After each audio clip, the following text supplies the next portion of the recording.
Time गुजरता गया, board exams बिल्कुल नज़दीक आ चुके हैं। तो सबसे पहले तो आपको wish you all the best for board exams, best of luck. डरने की ज़रूरत नहीं है। आज की वीडियो में आपको जो है कुछ बातें बतानी थी जो कि आपके बोर्ड एग्ज़ाम्स के लिए ज़रूरी हैं, ठीक है। सबसे पहले इंपॉर्टेंट बात, आपको जो है बोर्ड एग्ज़ाम्स में यहाँ पर अपनी नींद प्रॉपर लेनी है, ठीक है। ये नहीं है कि अगले दिन एग्ज़ाम है, तुम जो है रात को 3 बजे तक जग रहे हो, तो फिर अगले दिन जो है 3 बजे तुम सोते मिलोगे और 3 बजे तुम्हें तुम्हारा पेपर लिखना होता है, ठीक है। यही होगा टाइमिंग, 12:30 से 3 क्या है, ठीक है। तो कहने का मतलब क्या है, प्रॉपर नींद लेनी है, समझ गए। सेकंड पॉइंट है, प्रॉपर जो है तुम्हें डाइट लेनी है, ठीक है। ज़्यादा यहाँ पर ठंडा, ज़्यादा गर्म ये चीज़ें नहीं खानी है, बीमार हो जाओगे। ये मैंने एक पहले वीडियो में बता दिया, तो मैं ज़्यादा नहीं बताना चाहता। बीमार हो गए तो पेपर जो है कैसे कर पाओगे, समझ गए। अगला पॉइंट है, आपको बोर्ड सेंटर के ऊपर अपनी सारी की सारी चीज़ें संभाल के लेके जानी है। कौन कौन सी चीज़ें, ध्यान से सुन लीजिए। सबसे पहले आपका एडमिट कार्ड। कुछ एक ऐसे बंदे मैंने देखे एडमिट कार्ड घर पे रह गए, वो सेंटर पे पहुंचे, जब सेंटर पे जो है अंदर एंट्री हो रही थी तब पता चला ये एडमिट कार्ड तो घर पे रह गया। अब घर जो है 10 किलोमीटर दूर है, वापस जाएं तो इधर पेपर छूट जाए, वो करें क्या, ठीक है।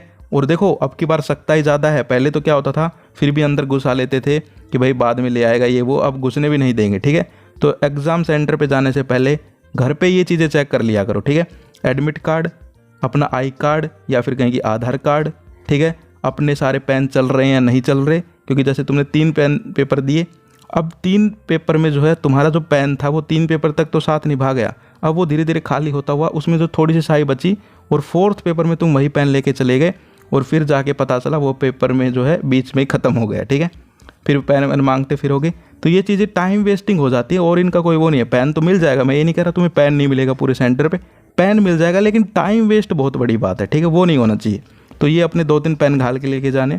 इसके अलावा जो है तुम्हें यहाँ पर अगर पानी की बोतल लेके जाना चाहो तो उसको जो है ट्रांसपेरेंट लेके जाना। ये जो तुम्हारी ड्यू वगैरह, कोका कोला वगैरह, ये नहीं लेके जानी, इनसे भी केस बन जाते हैं, ठीक है। इनमें जो इंग्लिश में लिखे रहते हैं ना वर्ड, कोका कोला ये पियो वो करो, इनसे भी कहते हैं कि चिटिंग कर ली बच्चे ने। अरे भाई इनसे क्या चिटिंग करेगा, ठीक है, लेकिन ये नहीं लेके जाने, ठीक है। इसके अलावा एक चीज़ जो तुम्हें ध्यान रखनी है वो ये है कि एग्ज़ाम सेंटर के ऊपर जो है थोड़े लफ्फड़बाज लोग भी रहते हैं, ठीक है। तो उनसे बच के रहना है। वो तुम्हें कहेंगे भाई नकल करवा देंगे, तेरी गाइड मुझे दे दे, ये कर दे वो कर दे, तो ऐसे लोगों से बच के रहो, ठीक है। या तो किसी अपने पेरेंट्स को साथ लेके जाओ, लड़कियां अगर जा रही हैं तो बहनें, और जो बॉयज़ जा रहे हैं वो भी यहाँ पर जो है थोड़ा स्मार्टली अवेयर होके जाना है, ठीक है। कहने का मतलब क्या है, बहुत सारे जो है यहाँ पर पचड़े रहते हैं एग्ज़ाम सेंटर पे, तुम समझ नहीं पा रहे अभी, जब देने जाओगे एग्ज़ाम तब तुम्हें पता चलेगा, ठीक है। कुछ ऐसी गैंग्स होती हैं, कुछ नकल करवाने वाली, कुछ, तो उनसे बच के रहना है, ठीक है। इसके अलावा एक चीज़ जो तुम्हें ध्यान रखनी है वो ये है, बोर्ड एग्ज़ाम में जो है तुम्हारी राइटिंग जो है तुम्हें सुंदर लिखनी है, ठीक है। समझ पा रहे हो, ये जो है तुम्हें एक पॉइंट इसलिए बता रहा हूँ, ये सारी चीज़ें जो है तुम्हें ध्यान रखनी है जो तुम्हारी बोर्ड एग्जाम्स में हेल्प करेंगी, ठीक है। अच्छा स्कोर करने के लिए भी, बोर्ड एग्ज़ाम जो है स्मूथली कंडक्ट करवाने के लिए भी, ताकि जितने साल, क्या बोल गया मैं, साल, सॉरी यार, दिन, ठीक है। साल एग्ज़ाम चलेंगे तो भाई फिर तो पढ़ ली पार। तो कहने का मतलब क्या है, आपको जो है जितने भी दिन एग्ज़ाम चले ताकि आपको कोई प्रॉब्लम ना आए, इसलिए ये बातें बताई जा रही हैं, ठीक है। तो अच्छी राइटिंग भी लिखना है।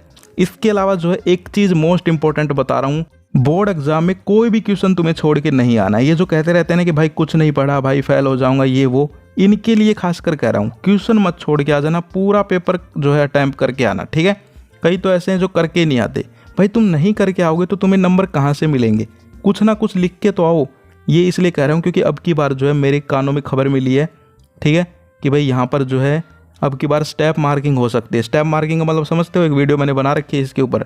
इसमें जो है आपके यहाँ पर जितना लिखते हो उतने के नंबर, यानी कि स्टेप वाइज नंबर मिलते हैं। तो तुमने अगर मान लो 5 नंबर का क्वेश्चन है, तुम्हें नहीं आता पूरा, ठीक है, लेकिन उसकी 2 लाइन तो तुम्हें जो है कहीं कि भाई किसी टीचर ने टेस्ट में बोली थी, पिटाई हुई थी, तो याद पड़ी हुई है, ठीक है। तो वो 2 ही लिख दो, उन 2 के ही तुम्हें जो है 1 नंबर तो मिल जाएगा, ठीक है। तो कहने का मतलब क्या है, कुछ भी खाली छोड़ के नहीं आना है। जो क्वेश्चन ना आए उसका जो क्वेश्चन है उससे ही आंसर बनाना स्टार्ट कर दो। आता है आंसर बनाना? जैसे एग्जाम्पल के लिए समझो, तुमसे पूछा गया राम ने जो है इस घर में क्या देखा, ठीक है, तो तुम ऐसे स्टार्ट कर दो, राम इस घर में गया था, राम ने जो है इस घर में एक ऐसी चीज़ देखी, यानी कि 1-2 लाइन तो बनाओ, ठीक है, कुछ भी वर्ड्स लिखो, लेकिन स्टार्टिंग कर दो उसी से जो तुमसे मेन चीज़ पूछी गई। जैसे व्हाट इज़ बायोडाइवर्सिटी, तो उसको ही नीचे आंसर में पहला वर्ड लिख के बायोडाइवर्सिटी इज़ द, ठीक है। तो ऐसे क्वेश्चन बनाना स्टार्ट कर दो, 1-1 नंबर 2-2 नंबर मिल के ही। जो ये कहते हैं कि भाई कुछ नहीं पढ़ा, उनके लिए बता रहा हूँ, ये जो अच्छे नंबर लाना चाहते हैं, बिल्कुल टॉपर बनना चाहते हैं, उनको तो पढ़ना ही है, ठीक है। इसके अलावा एक चीज़ और तुम्हें ध्यान रखनी है, बोर्ड एग्ज़ाम हो जाए तो उसके बाद उस एग्ज़ाम के ऊपर ज़्यादा डिस्कशन नहीं करनी है, अगले एग्ज़ाम के ऊपर ध्यान देना है, ठीक है। मैं ये तो नहीं कह रहा, एक बार तो मैंने सुना एक टीचर यही कह रहे थे कि अपना पेपर वहीं फाड़ दिया करो, तो ऐसा नहीं करना है, पेपर तो अपना संभाल के लेके आना है, ठीक है। लेकिन वो जो है उसके बाद डिस्कस करना है जब तुम्हारे सारे एग्ज़ाम्स हो जाएं। लेकिन जैसे आज तुम्हारा हिंदी का पेपर था, मान लो, ठीक है, एग्जाम्पल के लिए ले रहा हूँ कि जैसे तुम्हारा 28 तारीख को हिंदी का पेपर है, ठीक है, तुम्हारा पेपर हुआ और तुम घर आ गए, अब जो है उसकी बातें वहीं छोड़ दो 28 तारीख को, ठीक है। अब जो है अगला पेपर 29 का हो या चाहे 1 का हो 2 का हो, उसके बारे में सोचो, ठीक है। उस एग्ज़ाम के बारे में नहीं सोचना जो हो चुका, ठीक है, क्योंकि उसके बारे में सोचने से कोई फ़ायदा नहीं है, उसमें अब तुम कुछ कर नहीं सकते, लेकिन जो अगला आने वाला है उसमें बहुत कुछ कर सकते हो, ठीक है, समझ पा रहे हो। तो ये भी बहुत गलती करते हैं स्टूडेंट, उस पेपर को आके अगले दिन जो है देखेंगे, उसी दिन रात को बैठे रहेंगे 2 बजे तक, उसके आंसर देख रहे हैं कौन सा गलत हुआ है कौन सा सही हुआ है।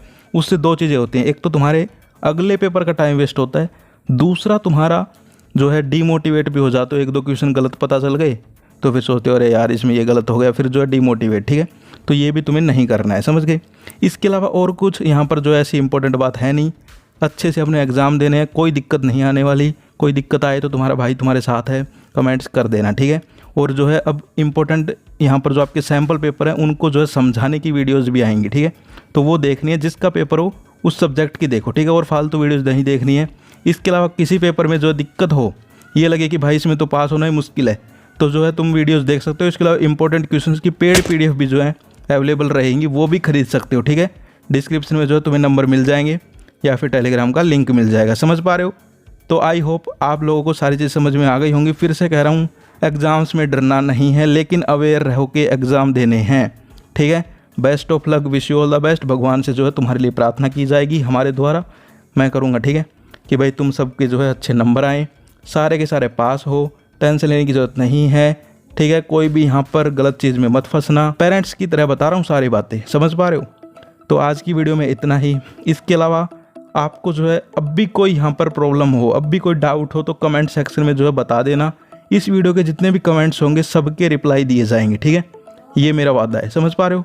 तो जितने भी तुम्हारे कमेंट्स हों सारे के सारे जो है डिस्क्रिप्शन में डाल देना, जितनी भी क्यूरीज हों आपके एग्ज़ाम से रिलेटेड, ठीक है। जो मेरे से सोल्व हो पाएंगे वो सोल्व करने की कोशिश करूँगा।